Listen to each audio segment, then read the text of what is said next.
हम वो नोट कर लेते हैं। मेरे पास यहाँ पर है दूध 1 लीटर, ये कच्चा है। चावल है मेरे पास 1 पाव, यानी कि 1 कप मैंने राइस लिया। कोई से भी कनकी या टूटे हुए जो चावल मिलते हैं वो यूज़ कर सकते हैं, ये भी कच्चे हैं। बादाम, पिस्ते, अखरोट इसमें जाएंगे गार्निशिंग के लिए 1 टेबल स्पून। और 3 अदद मैंने इलायची ली है यहाँ पर, छोटी वाली। खोया है मेरे पास 125 ग्राम, यानी कि आधा पाव। शुगर इसमें जाएगी 8 टेबल स्पून। तो जी व्यूअर्स, चलते हैं हम अपनी रेसिपी की तरफ।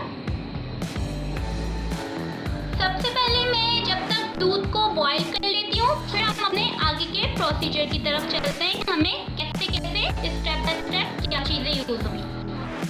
हेलो व्यूअर्स, तो हम अब अपनी वीडियो को स्टार्ट करते हैं। मैंने दूध को बॉईल करने के लिए रख दिया था और दूध बॉईल हो चुका है। बिस्मिल्लाहिर्रहमानिर्रहीम पढ़कर हम इसमें 3 अदद इलायचियों को ऐड कर रहे हैं।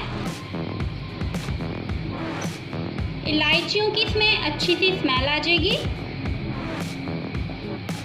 और अब मैं इसमें ये राइस डाल रही हूँ। चावल जो कच्चे हैं 1 पाव। वैसे तो खीर के अलग से चावल मिलते हैं बाज़ार से इजीली, बट मेरे पास जो घर में अभी अवेलेबल थे मैं वही यूज़ कर रही हूँ। आप भी वही डाल दीजिएगा। और अब हम इसको पकाएंगे मीडियम फ्लेम पे चावलों के साथ खीर को, और कंटिन्यूसली थोड़ी थोड़ी देर बाद आप स्पून चलाते रहिएगा कि वो नीचे से चिपक ना जाए चावल दूध में। और फिर मैं आगे का प्रोसीजर आपके सामने करूँगी। जी व्यूअर्स, तो आप देख सकते हैं खीर को मैंने आधे घंटे तक पका लिया है। मुसलसल मैं चमचा चलाती रही हूँ। इसकी कंसिस्टेंसी आप देख सकते हैं कैसी हो रही है। अब मैं इसको थोड़ा सा घोट लेती हूँ। जी, तो इस तरीके से हम इसको घोटनी से, जो दाल घोटनी होती है उसे मैंने इसको घोट लिया है अच्छे से। और अब मैं इसमें डाल दूंगी शुगर। अब मैं इसमें 8 चमचे चीनी डाल रही हूँ,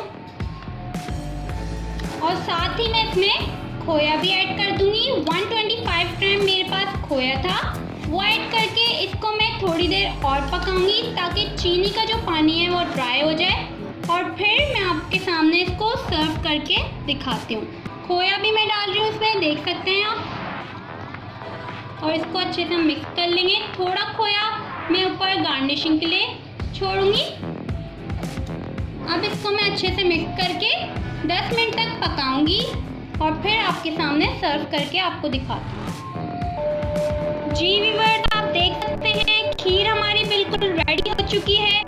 मैंने इसको शुगर और खोया डालकर इतना पकाया था कि इसका कलर वाइट से ब्राउन हो गया, और इसकी आप थिकनेस देख सकते हैं, बिल्कुल ऐसी होनी चाहिए ये। और अब मैं इसको सर्विंग डिश में निकाल रही हूँ। हेलो व्यूअर्स, आप देख सकते हैं मज़ेदार खीर हमारी बिल्कुल रेडी हो चुकी है। और आप इसको ट्राई कीजिएगा, और प्लीज़ मेरी हर वीडियो को शेयर ज़रूर करें। और अगर अभी तक आपने मेरे चैनल को सब्सक्राइब नहीं किया, प्लीज़ मेरे चैनल को सब्सक्राइब कर दें, प्लस बेल आइकन को क्लिक करें ताकि मेरी न्यू लेटेस्ट आने वाली अपकमिंग न्यू वीडियोस आप तक इजीली कन्वे हो जाए। मेरी रेसिपी ट्राई कीजिएगा। अपना फीडबैक मुझे कमेंट सेक्शन में जाके ज़रूर दीजिएगा। दुआ में याद रखिएगा। अल्लाह हाफ़िज़।